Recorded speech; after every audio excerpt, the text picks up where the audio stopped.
Hola, buenas noches. Nos encontramos aquí un año más para celebrar el Día Mundial de Acción por la Salud de las Mujeres.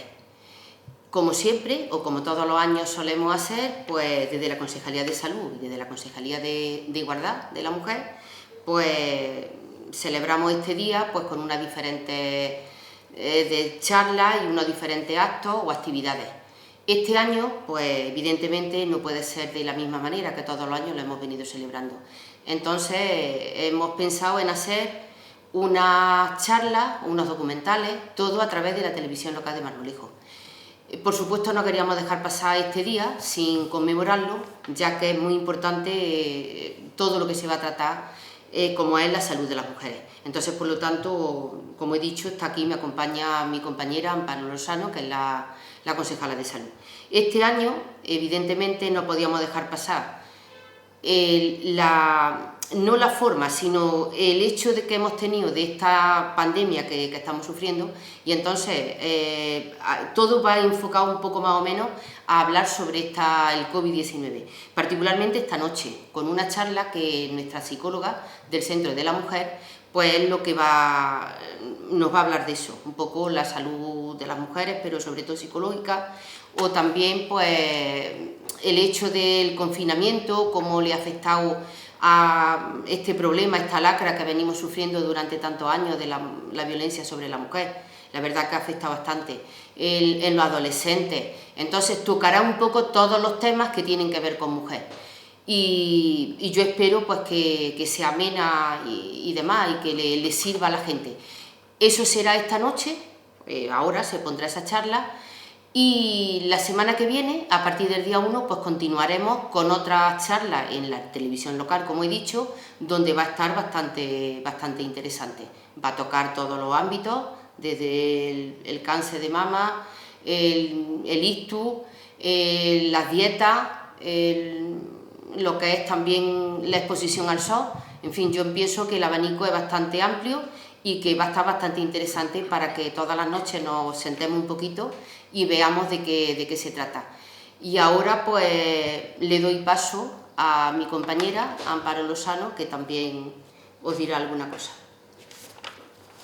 Bueno, pues en primer lugar vamos a presentar el programa que nos lo va a impartir Teresa Vallejo, que es la psicóloga del Centro de la Mujer.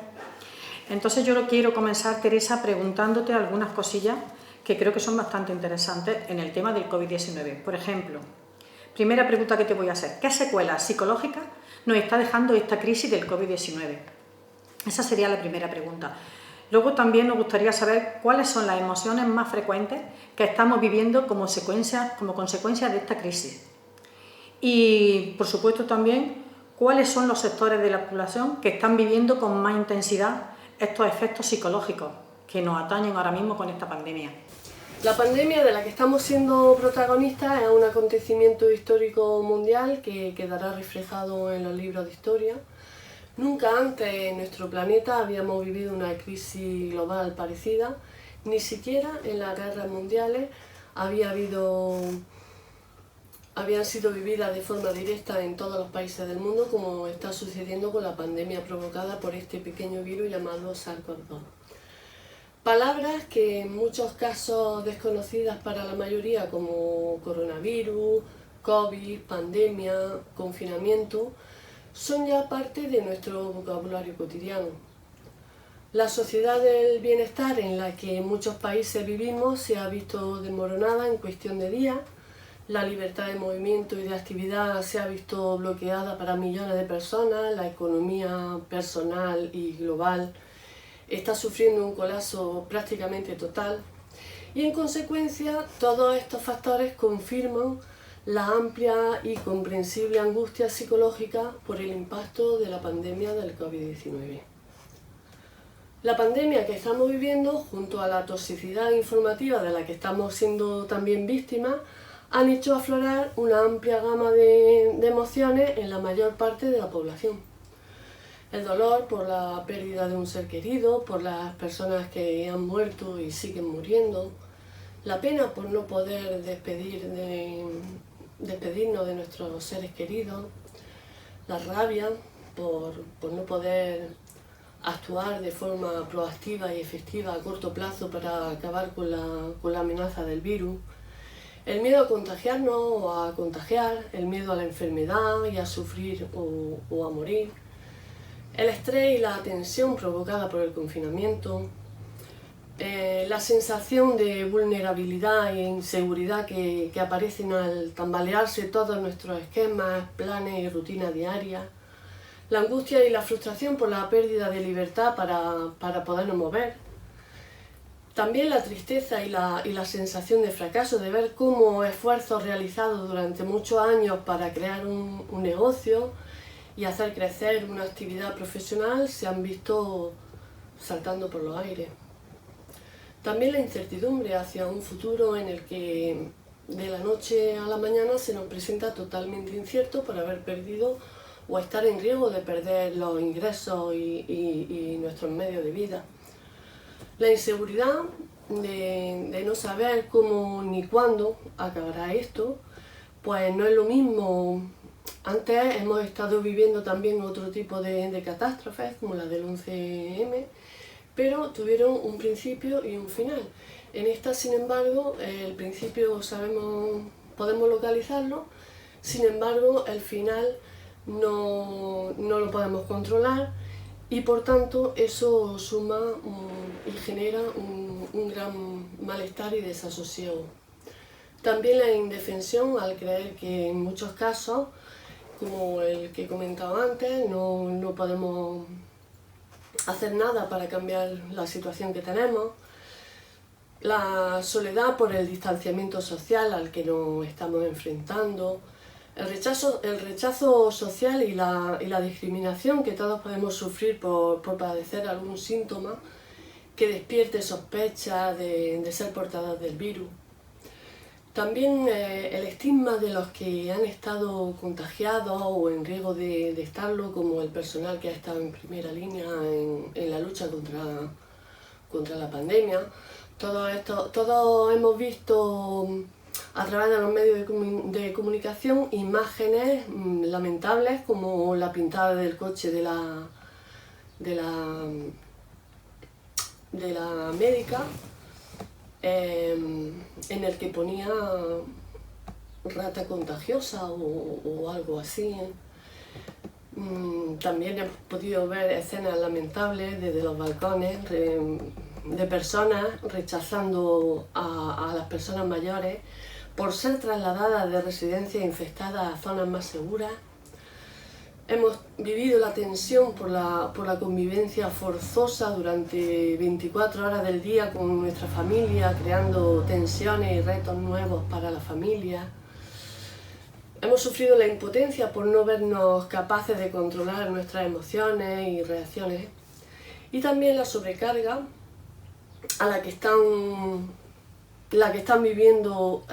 siendo sometidas muchas mujeres a tener que asumir buena parte de la educación de sus hijos, teniendo que ejercer de maestras de apoyo improvisadas, además de los roles que ya tenían, los roles de género y el trabajo. Estamos viviendo una amenaza y como tal nuestro cuerpo está respondiendo.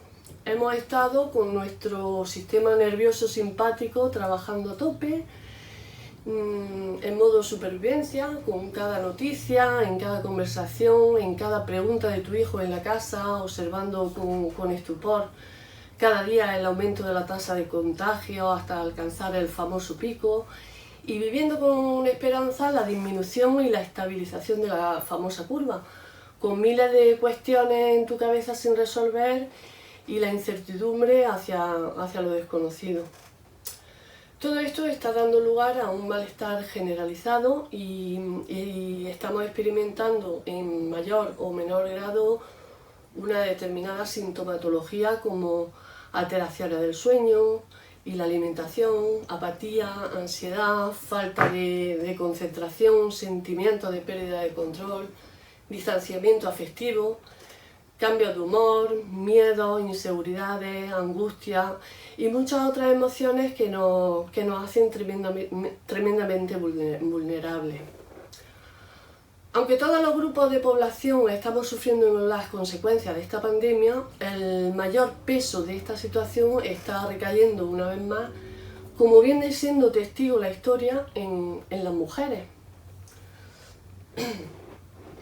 Las mujeres representan en todo el mundo el 70% del personal sanitario y la inmensa mayoría de quienes se dedican a los cuidados de mayores y menores y también de las personas dependientes.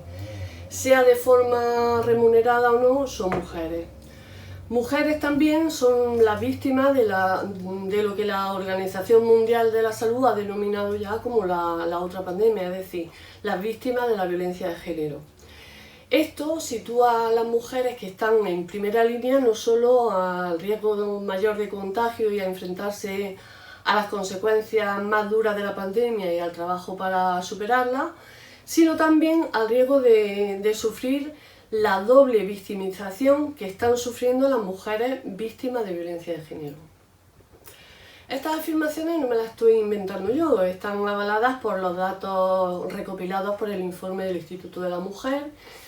En nuestro país, un 66% del personal sanitario son mujeres, el 51% son médicas, el 84% enfermeras, el 82% psicólogas, y eso dentro del personal sanitario. Y otro sector que está también directamente relacionado y afectado son el sector de la farmacéutica, con un 72% de mujeres que son farmacéuticas y que están también al frente. Por todo esto, y aunque el COVID es una crisis de salud física, el impacto en la salud mental es muy significativo y podría generar mayor dificultad y severidad en los problemas psicológicos por el sufrimiento inmenso de cientos de miles de personas y por los costes económicos y sociales a corto y a largo plazo si no se hace frente correctamente. Lógicamente, existen grupos de mayor riesgo, determinados fundamentalmente por la situación vital estresante a la que cada uno se haya podido estar enfrentando y también por la capacidad y los recursos de afrontamiento positivo que cada persona tiene. Personal sanitario, cuerpos y fuerzas de seguridad del Estado víctimas de violencia de género con la ansiedad, el estrés y el estigma que están viviendo son candidatos idóneos a sufrir un posible estrés postraumático similar por sus características psicopatológicas a los que han sufrido excombatientes de guerra o víctimas de atentados terroristas. Tanto mis compañeros como yo, que estamos interviniendo como psicólogos en la crisis del COVID-19 a través de las secciones clínicas y de catástrofes y emergencias del Colegio de Psicólogos con personal sanitario y con cuerpos y fuerzas de seguridad del Estado, estamos observando que utilizan un lenguaje en términos bélicos. Frases como mañana tengo que volver al campo de batalla, estoy derrotado pero tengo que seguir porque no puedo dejar sola a mis compañeras en el frente, son solo un ejemplo de ello. Por otra parte, niños y adolescentes que han visto truncado su proceso de socialización imprescindible para su buen desarrollo cognitivo y evolutivo. Las personas mayores por el riesgo de ser infectadas con mayor probabilidad y mayor riesgo de letalidad, que se han visto más bien solas, alejadas de sus seres queridos más cercanos. Y también personas con patologías mentales previas se están viendo agravadas también por la situación y con otras distintas enfermedades, también tienen más difícil seguir recibiendo un tratamiento. También me gustaría nombrar a las mujeres embarazadas que se han visto, pues, como he dicho antes, con un menor número de visitas a los controles médicos por culpa de la pandemia y del colapso de los hospitales. y con un aumento del estrés y del miedo de ser contagiada y de contagiar a su futuro hijo. En definitiva, cualquiera puede llegar a desarrollar alguna secuela psicológica negativa más o menos grave a causa de la marca que deja en nosotros esta situación extrema que estamos viviendo. Entre las más comunes voy a destacar los trastornos de ansiedad generalizada, cuadros depresivos, trastornos del sueño, hipocondría, el trastorno obsesivo compulsivo, por el hecho de tener que estar lavándonos las manos a todas las horas, el miedo al contagio, en fin, todas esas cosas, las medidas de higiene extras que estamos teniendo que tomar, ¿no?, nos pueden conducir a poder desarrollar un posible trastorno obsesivo compulsivo. También el duelo patológico, al no haber existido en muchos casos la despedida y el ritual del ser querido y el que sospechamos que va a tener más incidencia, como por ejemplo el trastorno de estrés postraumático. Tenernos conectados con este tipo de emociones negativas genera un enorme impacto limitante en nuestras capacidades mentales, ya que más del 75% de las enfermedades físicas tienen su origen en enfermedades emocionales. En las casas acostumbramos a tener siempre un botiquín de primeros auxilios para tratar de manera autónoma e inmediata en caso de necesidad, una herida, una quemadura, un pequeño trauma físico leve. Sabemos aplicar hielo, por ejemplo, si nos damos un golpe o nos hacemos un hematoma. Sabemos qué analgésico tenemos que tomar si nos duele la cabeza. Sin embargo, no hay un conocimiento generalizado sobre la asistencia temprana y autónoma de las heridas emocionales. Frente al malestar anímico, son muy pocas las personas capaces de gestionarlo de una manera eficaz con sus propios recursos. Aunque la crisis del COVID-19 es una crisis de salud física y económica, los efectos psicológicos generados por esta son muy diversos y está siendo el caldo de cultivo de otra gran crisis de salud mental, como ha advertido la Organización Mundial de la Salud, que se avecina si no se toman medidas como respuesta. ¿Cómo ha sido el impacto del COVID-19 en mujeres víctimas de violencia de género y las medidas de afrontamiento para hacer frente a este impacto? Consecuencias del aislamiento y el estado de alarma en las mujeres víctimas de violencia de género. ¿Cuáles han sido los principales trastornos psicológicos que más afectan a las mujeres? El coronavirus ha golpeado fuertemente a las mujeres por la salud, por la violencia, por la sobrecarga de cuidar de los otros, por la inseguridad laboral y por la inseguridad económica. El COVID-19 ha demostrado claramente que nuestra infraestructura de salud pública debe fortalecerse y esta vez la salud mental de la mujer debe ser una prioridad urgente. La situación de confinamiento que hemos estado viviendo nos ha obligado a permanecer en nuestras casas, por una parte para proteger a las personas más vulnerables del contagio y por otra parte para impedir que el sistema sanitario se colapse. Esta medida, según las autoridades sanitarias, ha sido la más eficaz para poder hacer frente a esta emergencia sanitaria. Sin embargo, hay muchas personas para las cuales esta medida ha supuesto un peligro para la vida o para la calidad de vida. Y entre ellas destacan las víctimas de violencia de género, que han tenido que estar encerradas durante el confinamiento con sus agresores. Así, mientras que para la mayoría de personas las casas ha sido un espacio de comodidad y seguridad, para muchas mujeres es un lugar de miedo y de abuso. Esta crisis está afectando especialmente a las mujeres por varias razones. En primer lugar, como ya he comentado, la gran mayoría de puestos laborales relacionados con el cuidado y con la atención están ocupados por mujeres, lo que va a incrementar la posibilidad de contagio del virus. En segundo lugar, los roles de género y la socialización diferenciada, la división sexual en el trabajo y el acceso a los estudios superiores y al mercado laboral. En definitiva, lo que llamamos feminización de la pobreza. Esto sitúa a muchísimas mujeres en una situación laboral realmente precaria y van a ser estas personas las primeras en perder su proyecto de vida laboral y personal en esta crisis. La frustración provocada por la situación de encierro ha aumentado y endurecido la violencia que se lleva a cabo dentro del hogar. Dentro de esta violencia gestada en el hogar, destaca por su prevalencia numérica la violencia de género, es decir, aquella que ejerce el hombre sobre la mujer por el mismo hecho de serlo.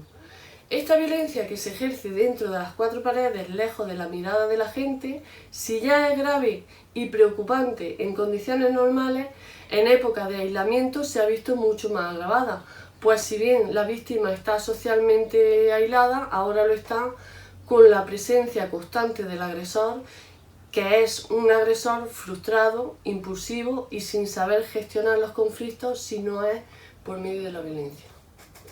En estas condiciones, el riesgo de sufrir una agresión se aumenta escandalosamente. De esta forma, además de estar encerradas las víctimas con su agresor, el confinamiento domiciliario está también disminuyendo las posibilidades de identificación de esta violencia y de la lucha contra ella, ya que las víctimas ni siquiera pueden estar en contacto con otras personas que puedan dar la voz de alarma en el caso de que sea necesario. Para intentar paliar estas consecuencias nocivas del confinamiento,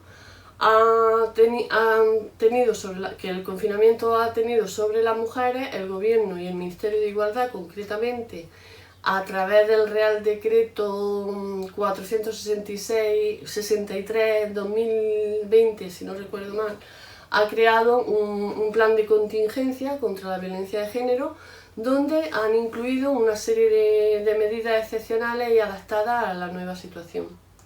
En primer lugar, se han declarado servicios esenciales los servicios relacionados con la protección y asistencia a víctimas de violencia de género, por lo que recursos como el 016 y el 112 han permanecido activos durante el periodo del alarma. Además, han puesto en marcha la prestación de otros servicios a través de la farmacia, mediante la clave mascarilla 19, donde los farmacéuticos han hecho llegar a la policía la voz de alarma de las mujeres que han sido víctimas de violencia de género durante el confinamiento, pues ha habido ocasiones en las que la mujer no ha podido ni siquiera hacer llamadas ni al 016 ni al 112, porque el agresor está en casa todo el día, teniendo incluso el control total del móvil y el control y el dominio total del móvil.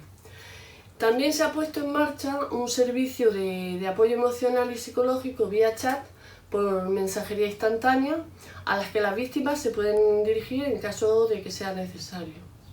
Por otro lado, la aplicación AlertCop, que hace ya más tiempo que está vigente, también ha sido muy útil en esta situación de confinamiento y estado de alarma, porque no es necesario que la víctima tenga que llamar por teléfono, sino que mediante esta aplicación se envía un aviso con geolocalización, dando la ubicación directa de la víctima a la policía para que ellos puedan acudir al lugar donde se encuentre.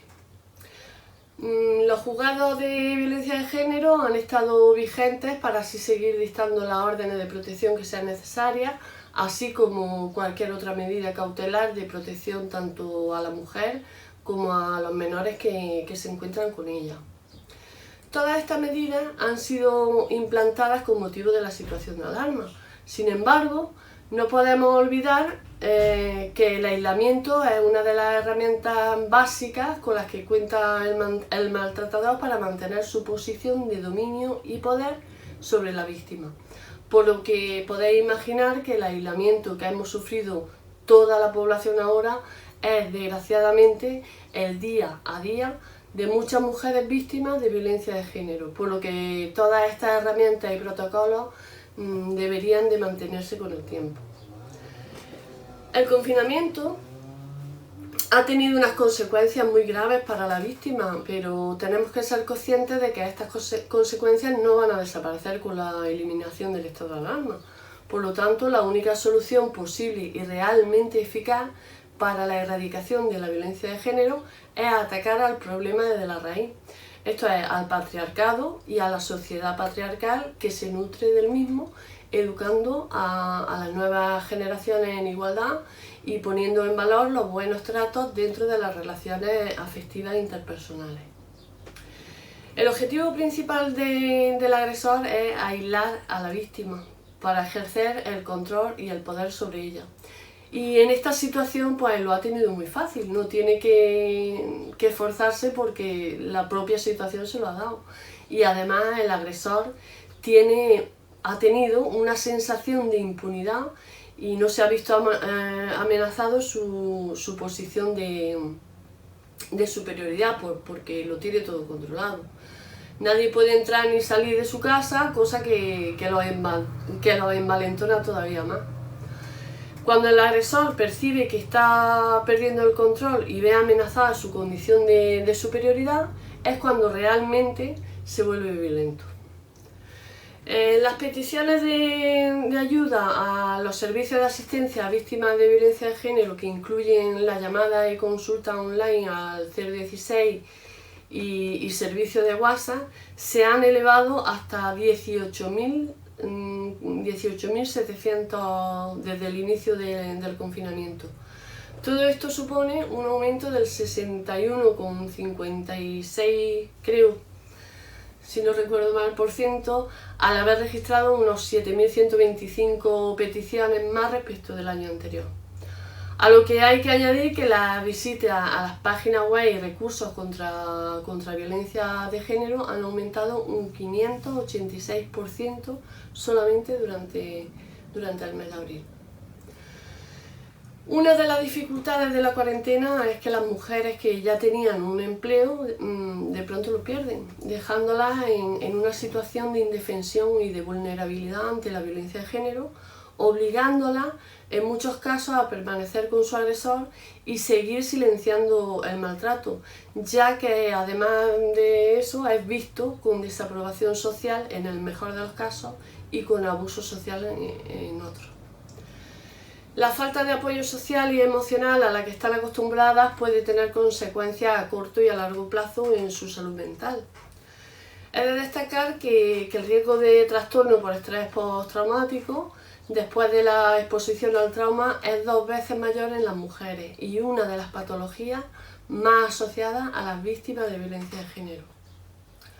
Otras patologías más relacionadas con la salud mental y la mujer pues son la ansiedad, que se caracteriza por una preocupación excesiva y anticipatoria sobre una amplia gama de acontecimientos, es decir, por acontecimientos que todavía no han pasado y que no se sabe si llegarán a pasar o no.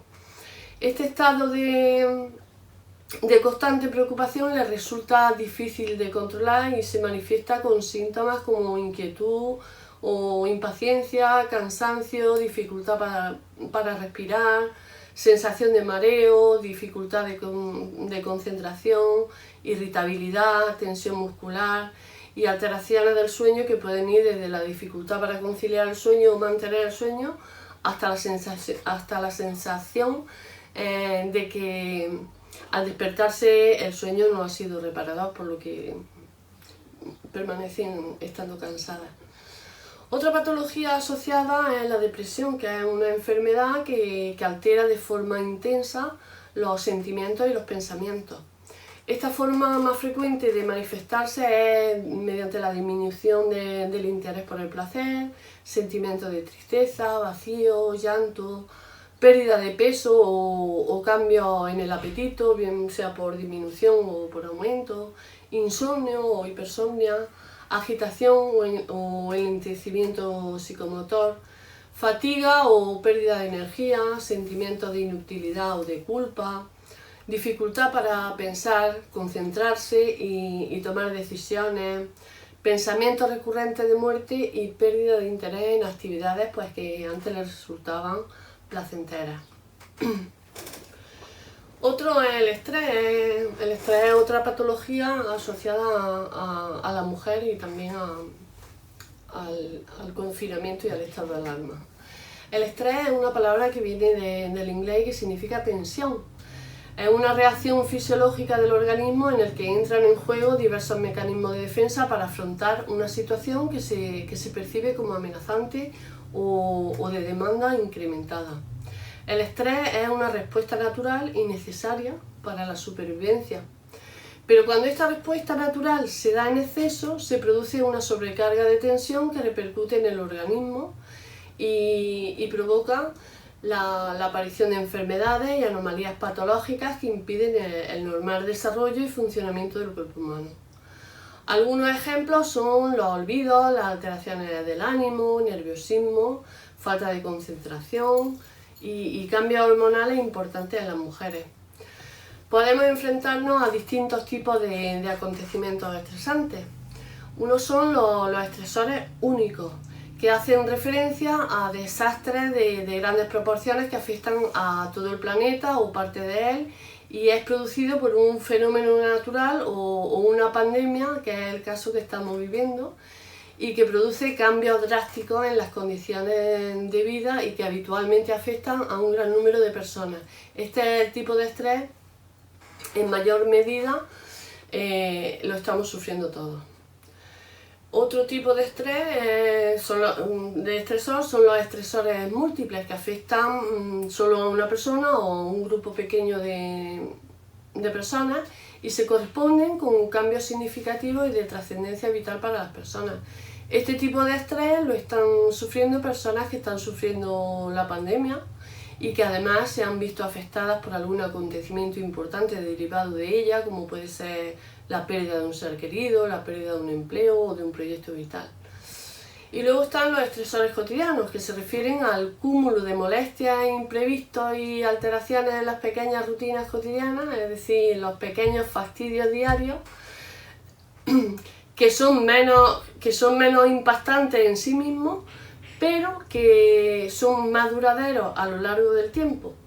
Este tipo de estresores son los más perjudiciales para la salud mental de las mujeres, especialmente las víctimas de violencia de género, que se tienen que enfrentar a ellos durante años y que en muchos casos conducen, junto con la ansiedad y la depresión que ya padecen, al trastorno de estrés postraumático que sufren muchas mujeres que han tenido que enfrentarse a la violencia en su vida cotidiana.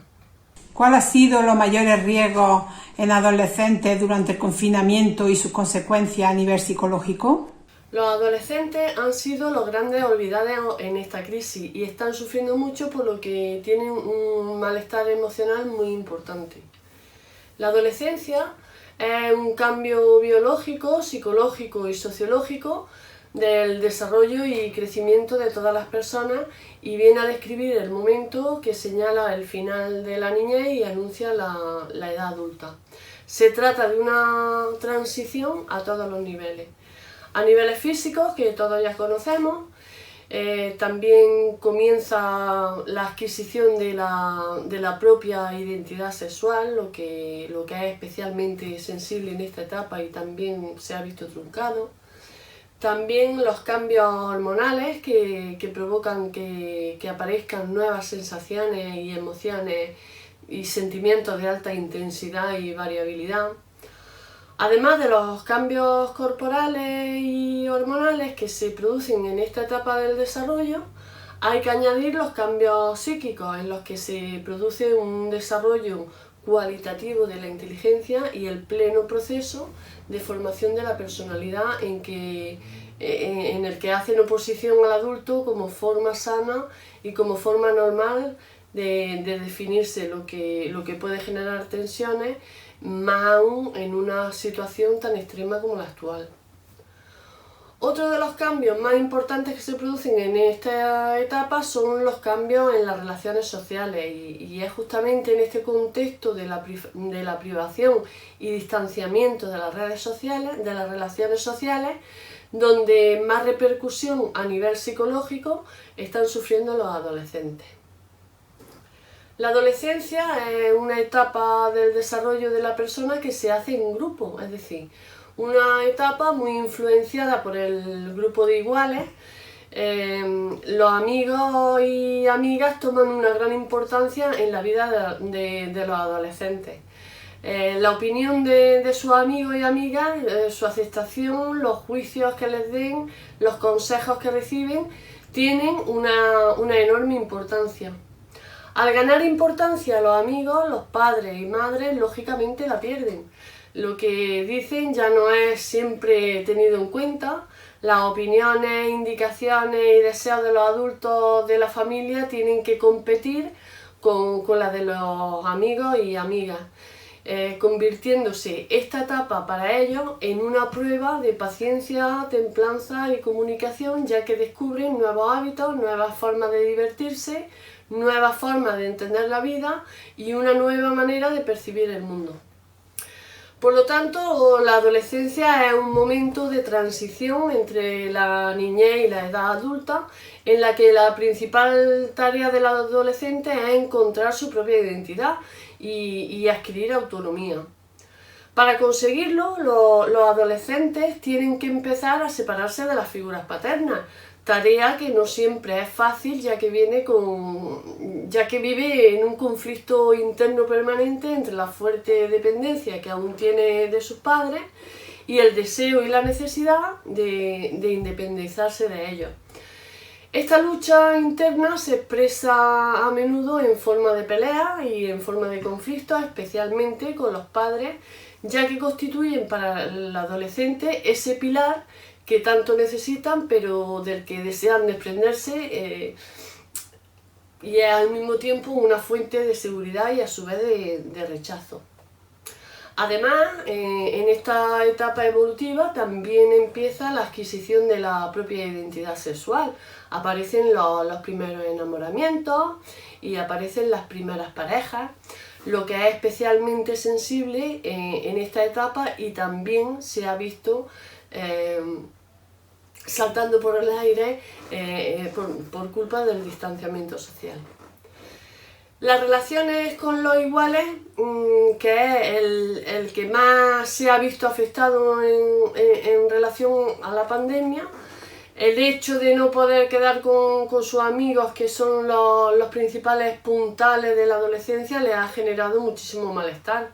La situación actual le ha hecho perder todo aquello que en esta edad es primordial para su desarrollo, y esto le ha provocado problemas como apatía, tristeza, insomnio y falta de apetito, entre otras.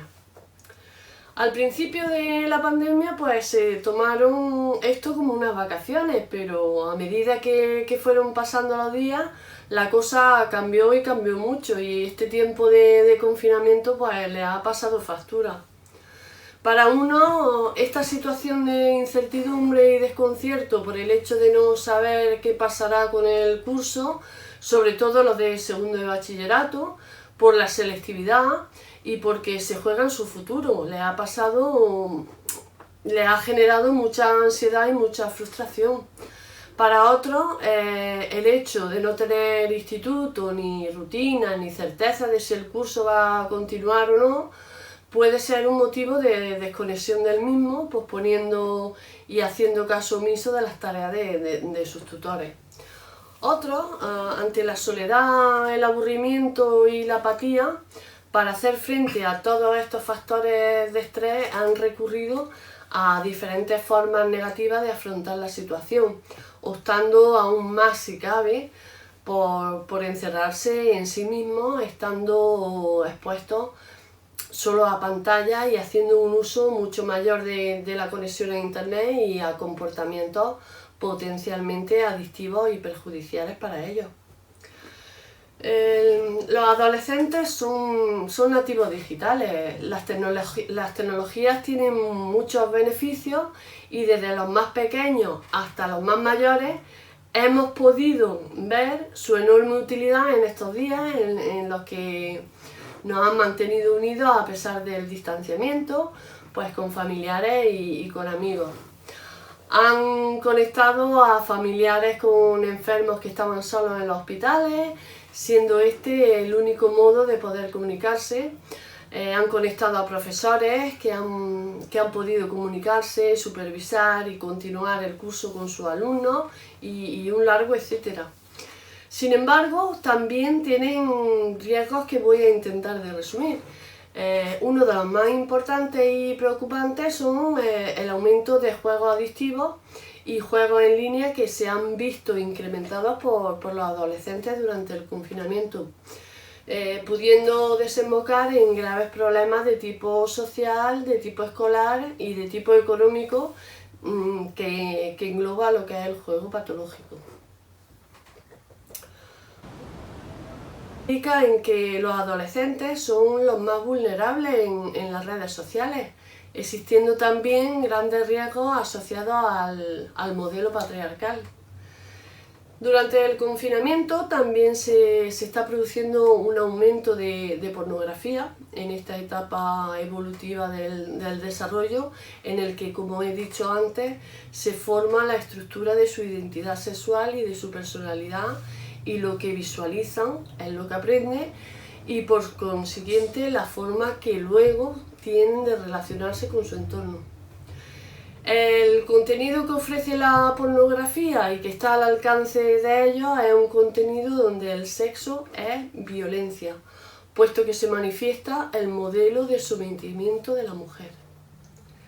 Este modelo de sometimiento de la mujer que están viendo los adolescentes es lo que están aprendiendo, porque no tienen otro modelo de educación sexual en igualdad ni desde la familia, ni desde las escuelas, ni desde los institutos, es decir, desde su entorno educativo. Desde su entorno educativo no se está haciendo un modelo preventivo. Esto también es preocupante, ya que esto no queda solo en las redes sociales, sino que esto que aprenden en las redes sociales se extrapola a la vida real. Esto puede tener un impacto social a medio y largo plazo, como por ejemplo el aumento que hemos visto en los medios de comunicación de las violaciones en manadas. También hay que abordar no solo la violencia que se da entre parejas que conviven, sino en parejas entre adolescentes de forma no presencial a través de las tecnologías y a través de prácticas como el sexting, que es el envío de material pornográfico íntimo.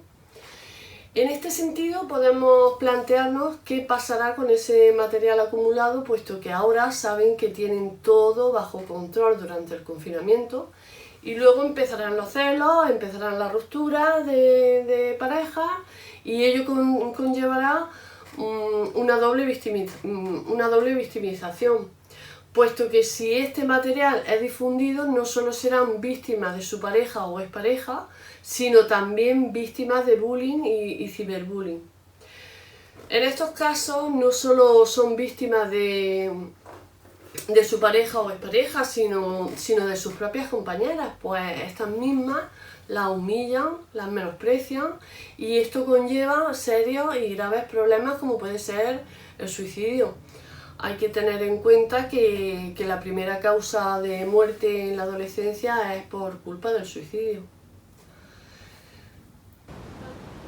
Destacar que estas consecuencias no son por igual para los chicos que para las chicas. Es decir, si una imagen de un chico se difunde por redes sociales, el chico va a ser un crack y va a aumentar su reputación sexual porque parece que es el dominante y el que está exponiendo su masculinidad.